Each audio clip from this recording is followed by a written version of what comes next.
Assalamualaikum warahmatullahi wabarakatuh. Innal hamdalillah nahmaduhu wa nasta'inu wa nastaghfiruh wa na'udzu billahi min syururi anfusina min sayyiati a'malina. Amma ba'd. Saudara-saudara yang saya cintai dan saya hormati, pada kali ini saya ingin berbagi, saya ingin sharing, ya, bila nanti dalam saya berbagi sharing ada kesalahan, saya mohon maaf, bisa memberikan masukan di YouTube channel ini. Saudara-saudaraku yang dimuliakan oleh Allah, mengapa ketika kita merasa sedih, ya, saya sendiri yang pernah saya rasakan, kalau kita merasakan kesedihan, maka kesedihan itu akan bertambah sedih dan sedih, ya. Ketika kita merasakan sakit, ya, mungkin di tubuh kita, ya, misalkan sakit, kita rasakan, kita berontak, maka akan semakin sakit, ya. Nah, mengapa demikian? Ya, kita setiap hari berzikir, subhanallah, subhanallah, subhanallah, subhanallah, sampai 33 kali. Arti dari subhanallah itu adalah Allah Maha Suci. Allah Maha Suci itu berarti, mengandung arti bahwa apa yang menjadi kehendak Allah, apa yang menjadi ketetapan Allah, apa yang menjadi af'al Allah, itu semuanya suci, semuanya benar dan tidak pernah salah. Itulah subhanallah, ya. Jadi waktu kita berzikir, ya, subhanallah, subhanallah, itu kita sambil di dalam hati, dalam kesadaran, ya, kesadaran kita itu di mana? Bahwa kesadaran kita itu menerima kehendak Allah, kita pasrah kepada Allah, ya. Sehingga kalau kita pasrah itu akan bisa mempunyai kesadaran mengikuti kehendak Allah, ya. Kalau kita sudah pasrah, itu berarti kita menerima apa yang menjadi ketetapan Allah. Kalau kita sudah pasrah, ya, dengan yakin bahwa segala urusan itu akan diselesaikan oleh Allah, ya, maka kita namanya sudah pasrah dan yakin, maka kita tidak perlu lagi untuk campur tangan. Namanya sudah pasrah, ya, namanya sudah pasrah.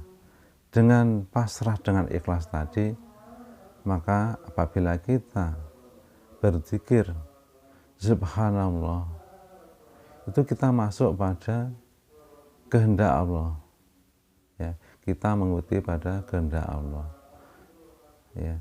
Subhanallah, subhanallah, Allah Maha Suci. Apapun yang ditetapkan oleh Allah itu Maha Suci, mulai dari mikrokosmos, makrokosmos dan metakosmos. Mikrokosmos itu, ya, apa yang ada di dalam mikro itu kan kecil, artinya. Jadi apa yang ada dalam tubuh kita yang berukuran kecil, misalnya mungkin bersama antara gizi, nutrisi, ya, kemudian yang masuk dalam tubuh kita, kemudian aliran darah kita, kandungan darah, kentalan darah dan sebagainya, itu adalah mikrokosmos. Ya, mikrokosmos. Semua yang ada dalam tubuh kita itu mengikuti kehendak Allah. Ya.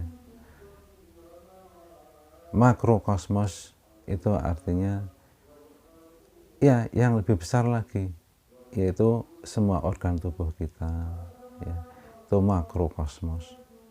Tangan kita, ya, kemudian penglihatan kita, pendengaran kita, penciuman kita, ya, perkataan kita, ya, jantung kita, kaki kita, semuanya mengikuti kehendak Allah. Itu kesadaran ketika kita berzikir subhanallah. Berkembang lagi, lebih luas lagi, ya, yaitu metakosmos. Ya, semua yang ada di lingkungan kita, alam semesta, alam tak terbatas ini mengikuti kehendak Allah. Ya.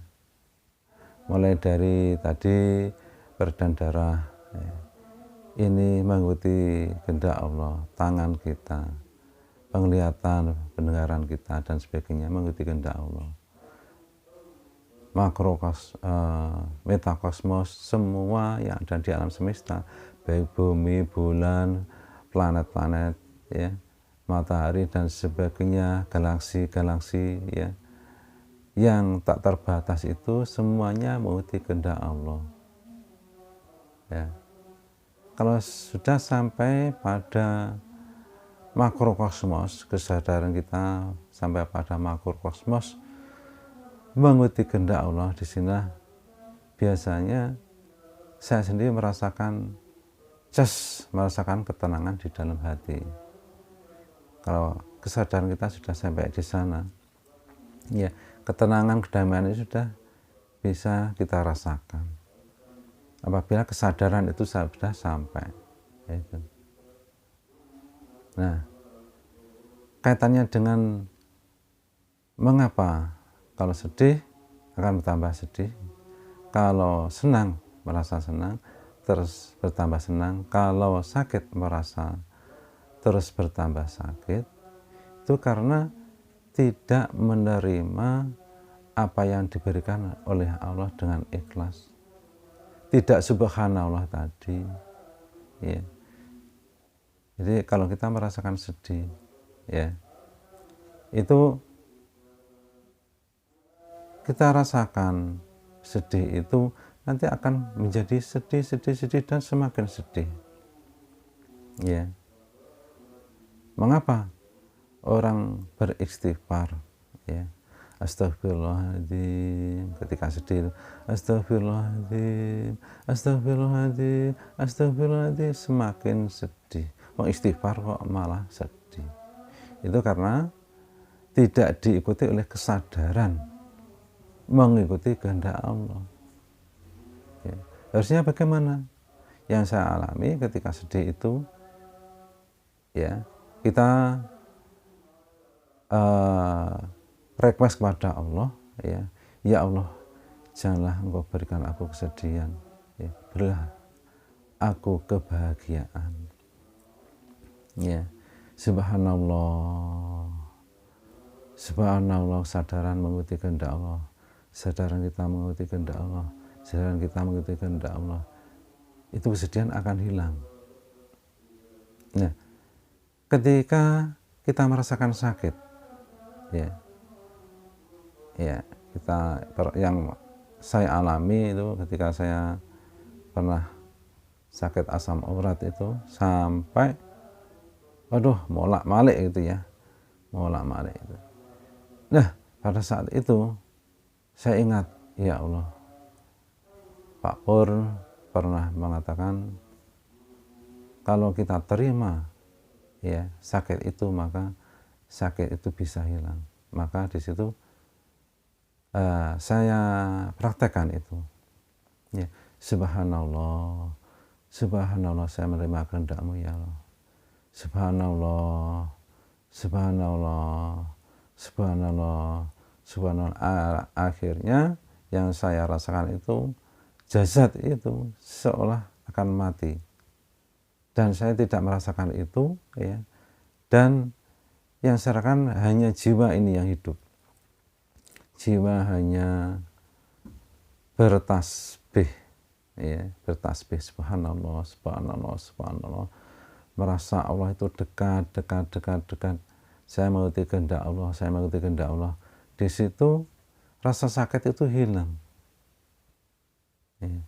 Rasa sakit itu hilang, ya. Ini saya pikir berhubungan juga dengan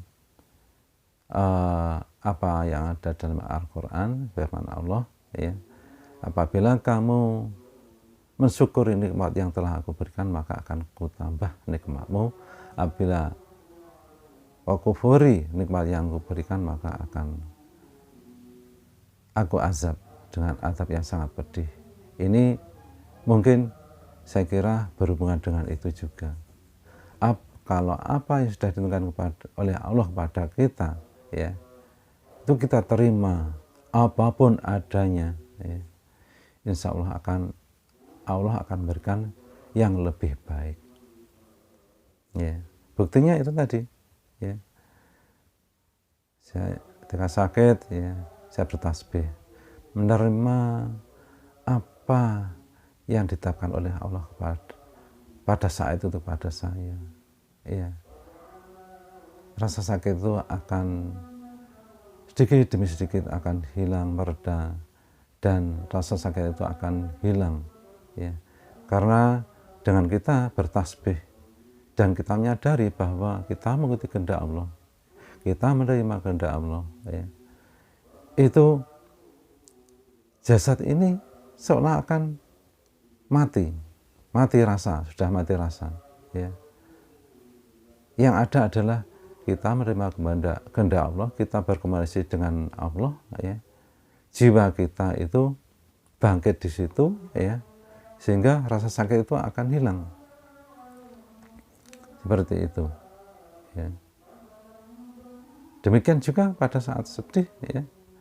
Tadi saya katakan, ya, apabila rasa sedih itu dinikmati, maka akan semakin sedih, ya. Makanya kalau kita pikiran, ya, pikiran itu merupakan pemberi arah, ya.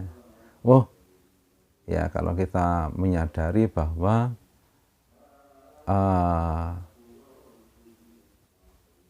kita harus diwajibkan untuk bersyukur, ya, kita bersyukur, ya. Bersyukur dengan cara ya menerima apa yang diberikan oleh Allah, yaitu itu, ya.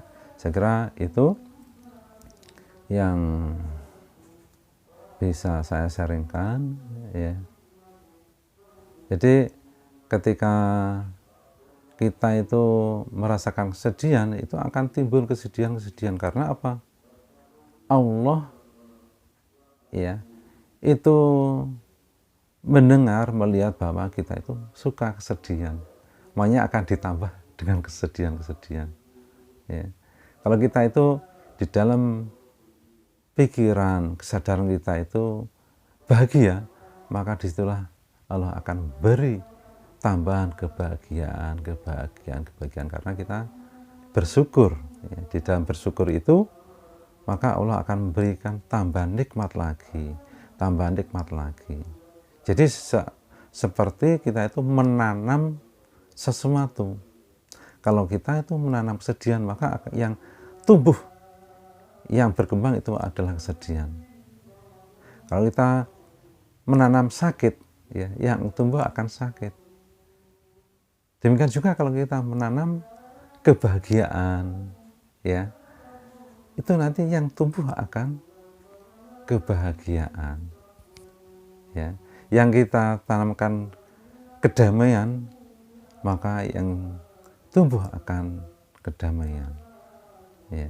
Jadi tidak ada salahnya kalau kita itu mendoakan orang lain, mendoakan yang baik maksudnya, Ya, ini coba Bapak Ibu mendoakan kepada orang lain itu bahagia.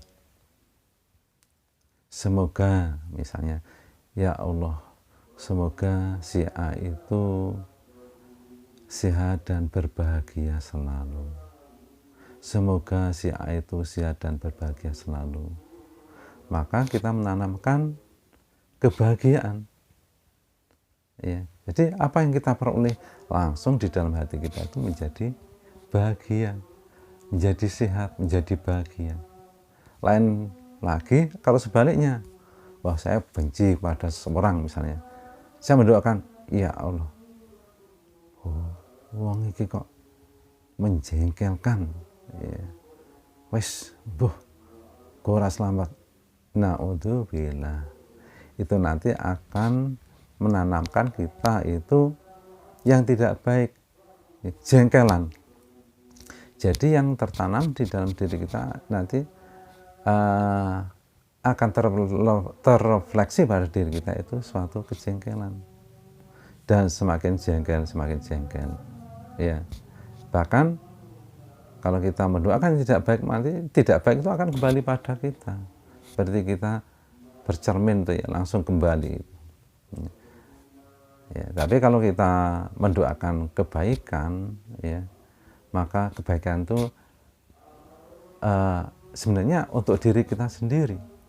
Kita mendoakan orang lain baik itu sebenarnya itu adalah untuk diri kita sendiri. Ya, karena apa? Yang kita rasakan, kita mendoakan baik pada orang lain, maka kebaikanlah yang kita rasakan. Ketika kita mendoakan kebahagiaan kepada orang lain, maka kebahagiaanlah yang kita rasakan. Ketika kita mendoakan kesehatan kepada orang lain, maka yang kita dapatkan adalah kesehatan. Kita mendoakan rezeki orang lain melimpah, ya, mudah, ya, dimudahkan rezeki, maka yang kita rasakan adalah kemudahan rezeki. Nah, itulah. Jadi kesadaran ini akan membangkitkan suatu energi, ya, membangkitkan suatu energi. Kalau kita tanamkan suatu kebahagiaan, maka yang tumbuh akan kebahagiaan. Sebaliknya, ya, marilah kita membiasakan diri kita, ya, menanam suatu kebaikan, ya, sehingga yang tumbuh adalah suatu kebaikan. Itu sebenarnya untuk siapa toh, ya, untuk siapa? Sebenarnya kita mendoakan baik itu adalah, ya, selain untuk orang lain, yang berdampak langsung itu adalah diri kita sendiri yang mendoakan sebenarnya, ya. Coba Bapak Ibu mendoakan pada orang lain seperti tadi, wah, langsung yang kita rasakan itu adalah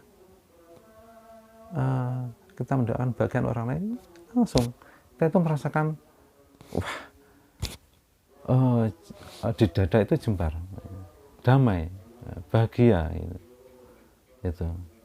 Jadi ini mendoakan kebaikan kepada orang lain itu tidak ada salahnya dan benar selalu, gitu ya. Karena akan berdampak pada diri kita sendiri.